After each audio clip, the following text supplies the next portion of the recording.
This woman is tattooing her breast cancer survival story all over her body. 27-year-old fashion designer Dana Donofree was out shopping for her honeymoon when she got the call. A small lump she found a week earlier had tested positive for an aggressive form of breast cancer called infiltrative ductal carcinoma. She needed a double mastectomy and 6 rounds of chemo immediately. It sounds silly now, but all I could think during the initial flurry of appointments with surgeons and doctors was, can I still get married in 2 months? She says. 3 weeks and 1 postponed wedding later, both of her breasts were gone, and as she discussed reconstruction with her surgeon she made the decision to opt out of one key element, nipples. It just wasn't for me. I didn't feel like I needed them to feel whole again, says Dana.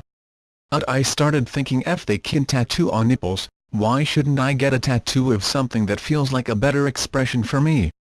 With her fiancé fully on board, Dana booked her appointment with a new kind of body specialist tattoo artist. V always wanted a tattoo sleeve, and when you have cancer some of those inhibitions just go away, she says.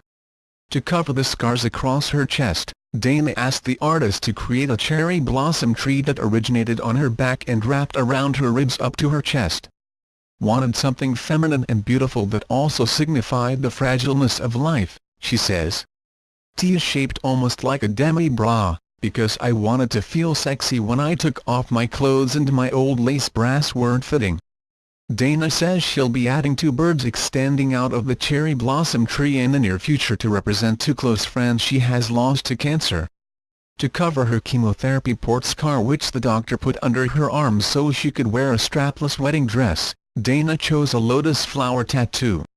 Had a really hard time with chemo. T was one of those situations where the cancer didn't almost kill me but the chemo did. I picked something that signaled rebirth, she says. As for those bras that no longer fit? Dana, now 5 years into her recovery, took matters into her own hands and launched her own lingerie line, called Ana Ono Intimates, designed to fit breast cancer survivors. Was pretty much only left with sports bras after reconstruction because the underwire and cups in regular bras didn't fit my new curves, she says.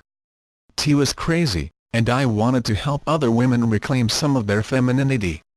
Dana's designs are all named after breast cancer survivors she's met, and 5% of all sales go to breast cancer foundations. Even cooler, LL of the models on her site have undergone reconstruction and look stunning.